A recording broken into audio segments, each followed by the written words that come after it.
Тысячы аўтаў у чарзе, электронны спіс і доўгія дні чакання. Гэтак цяпер выглядае выезд беларусаў у Польшчу. Беларускія памежнікі ва ўсім вінавацяць польскі бок, падарожнікі скардзяцца на нелегальныя схемы прыярытэтнага праезду. Руслан Ігнатович. За мою спину вы можете бачыць самы загружаны маршрут паміж таталітарызмам і вольным светам. Гэта лінія мяжы паміж Беларусю і Польшай. Пункт пропуску. Тэрэсполь-Берасце. З таго боку у Беларусі проста цяпер разыгрываецца дарожная драма, якая адлюстроўвае геапалітычны раскол усходняй Еўропы. Сёння станам на 10:00 у электроннай чарзе перад КПП Берасце было 4695 легкавых аўтаў і 110 аўтобусаў. Гэта вынікае з афіцыйнай статыстыкі Дзяржпамежкамітэту. Агульная ж колькасць аўтамабіляў, якія чакаюць выезду з Беларусі ў еўразвяз, перавысіла 5000. Рэкордны паказчык быў зафіксаваны ўначы 20 жніўня. У чарзе было 4770 машынаў. Сітуацыя з аўтобусамі не менш драматычная. Калі яшчэ тыдзень таму стаяла каля 45 аўтобусаў, то цяпер больш за сотню. 19 жніўня ў абед зафіксавалі рэкорд – 157 аўтобусаў. З беларускага боку працуе сістэма электроннай чаргі. Кіроўцы рэгіструюцца ў чарзе онлайн, пасля пакідаюць аўта на адмысловым паркінгу ля КПП ў Берасці і чакаюць выкліку свайго нумара. Цяпер у жывой апрацоўцы аўтамабілі зарэгістраваны яшчэ 12 жніўня ўвечары. Гэта азначае, што сярэдні час чакання складае каля 8 сотняў. А калі запісацца цяпер, то трэба рыхтавацца ўжо да 10 дзён чакання. Беларускі бок сцвярджае, праблема ў тым, што Польша прапускае толькі 31-37% аўтамабіляў ад нормы. Пашпартная прапускае здольнасць КПП Берасце 1700 легкавых аўтаў за сотні ў адзін бок. Але фактычна праходзяць толькі каля 530-630 машынаў. Кіроўцы, з якімі наша здымачная група пагаварыла сёння, ускосна гэту інфармацыю пацвярджаюць. Маўляў, у палякаў працуе толькі 2 каналы. Асобная тэма – так званыя прыярытэтнікі. Гэта людзі, якія маюць права ехаць па-за чаргою. Інваліды першай і другой групаў ці бацькі з малымі дзецьмі. На гэтай глебе ўзнік сапраўдны нелегальны бізнес. У машыну падсаджваюць ільготніка, і аўтамабіль атрымлівае права аб'ехаць чаргу. Потым на мосце, ужо пасля беларускага кантролю, пасажыр выходзіць, а кіроўца спакойна едзе далей.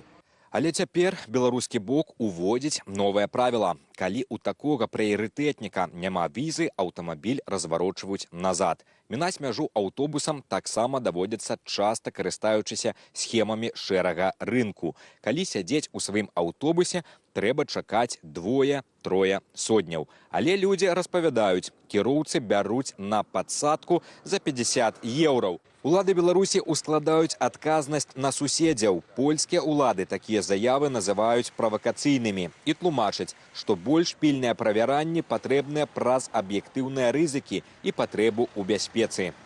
Чарга паміж Берасцем і Тэрэсполем. Гэта ўжо не проста пра транспарт і лагістыку. Гэта люстэрка палітычнай сітуацыі. З аднаго боку ізаляваная Беларусь, якая ўсё мацней закрываецца, з другога Еўропа, якая адчувае рызыкі і зачыняе свае межы. А пасярэдзіне – людзі. Тыя, хто стаіць у электроннай чарзе 8 дзён. Тыя, хто спрабуе абысці правілы праз ільготнікаў ці падсадку. Дарэчы, патрабаванні Польшчы і ўсяго еўразвязу, каб развязаць праблему, агучанае даўно. Вызваленне ўсіх палітвязняў і спынення спецслужбамі Беларусі міграцыйнага крызісу. Руслан Ігнатович, Рустам Белялаў, Белсат. У гомельскіх школах плітку перад установай прымусілі перакладаць настаўнікаў, завучаў і старшакласнікаў. Гэткае добраўпарадкаванне праходзіць у межах падрыхтоўкі да новага навучальнага года ў час школьных канікулаў. Загад аддаў кіраўнік раённай адміністрацыі Сергей Янковіч. Паводле інфармацыі гомельскага выдання «Флагшток», у адной са школаў настаўнікі і вучні не змаглі добра пакласці плітку, і ідэолаг Аксана Рудзянок загадала ім перарабіць працу. «Флагшток» перадае, што раённая адміністрацыя эканоміць не толькі на рабочых, але і на матэрыялах. Школам выдалі старую плітку, якую знялі ў цэнтры гораду. Змены ў камісіі для вяртання беларусаў, якія з'ехалі з краіны. У склад чальцоў увайшла Ганна Канапацкая. Адпаведная інфармацыя змяшчаецца ва ўказе Лукашэнкі, апублікаваным на партале prava.by.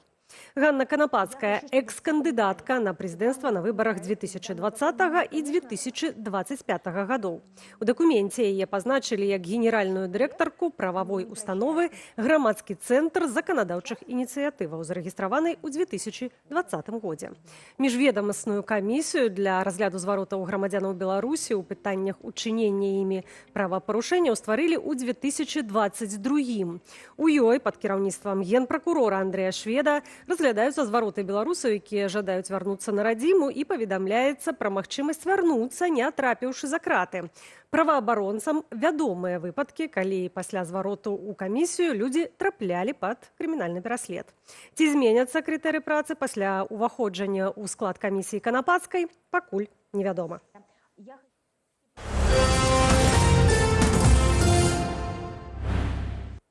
Беларускія сілавікі рыхтуюць новыя кадры паводле прынцыпу «лаяльны з маленства». Ланцуг не мудрагелісты, патрыятычны клуб, ліцэй ці вучэльня, потым акадэмія і служба ў міліцыі. Уласна, Міністэрства ўнутраных справаў плануе адкрыць у Менску яшчэ адну кадэцкую вучэльню. Пра планы ахоўнікаў.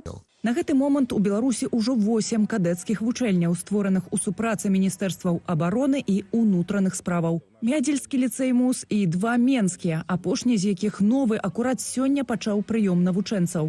Мы очень волнуемся, очень долго к этому шли, думали, анализировали. Пасля пратэстаў 2020 года лукашэнкаўскі рэжым зрабіў стаўку на будаванне мацнейшай і лаяльнай сілавой сістэмы. Год за годам МУС пашырае спіс стымулаў ды ільгот для будучых міліцыянтаў, пачынаючы з 9гадовых кандыдатаў. Менавіта пры міністэрстве Івана Кубракова дзейнічаюць 206 патрыятычных клубаў, гэта амаль 4,5 тысячы выхаванцаў. Наступная ступень для старэйшых класаў – профільнае навучанне. Цяпер такіх класаў 38. Почему важно профилизировать?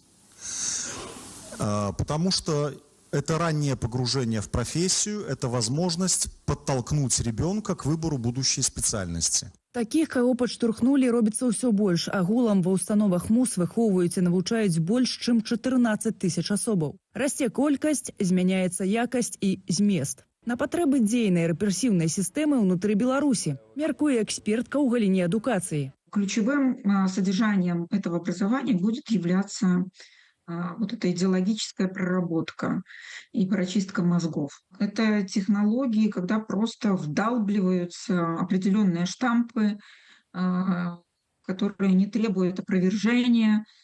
И, собственно, такое оболванивание можно достичь за достаточно короткие сроки.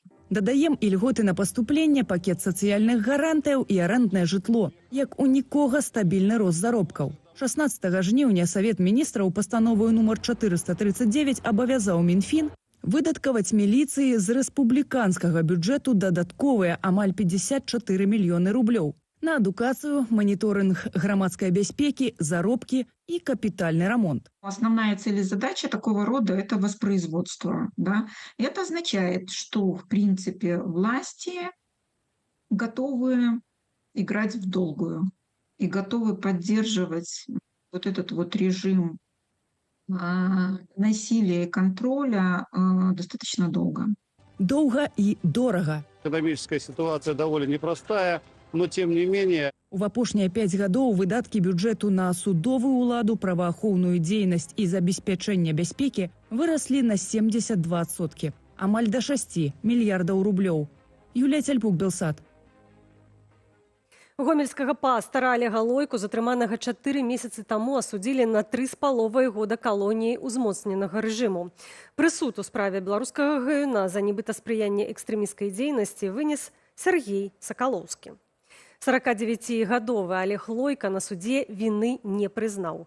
Як піша хрысціянская візія, ён, цытата, лічыць сваё сумленне чыстым перад Богам. Олег Лойка, пастар царквы хрысціянаў веры евангельскай у вёсцы Небыта ў Хойніцкага раёну. Шмат гадоў ён займаўся рэабілітацыяй людзей з наркатычнай залежнасцю ў рамках місіі вяртання. Праваабаронцам вядома прынамсі пра 6 судовых працэсаў, якія ўжо ідуць у справе беларускага гаюна. Як мінімум 47 пацверджаных фігурантаў справы застаюцца пад вартаю. Тым часам завочна пачалі судзіць 4 актывістаў ініцыятывы «Сумленныя людзі».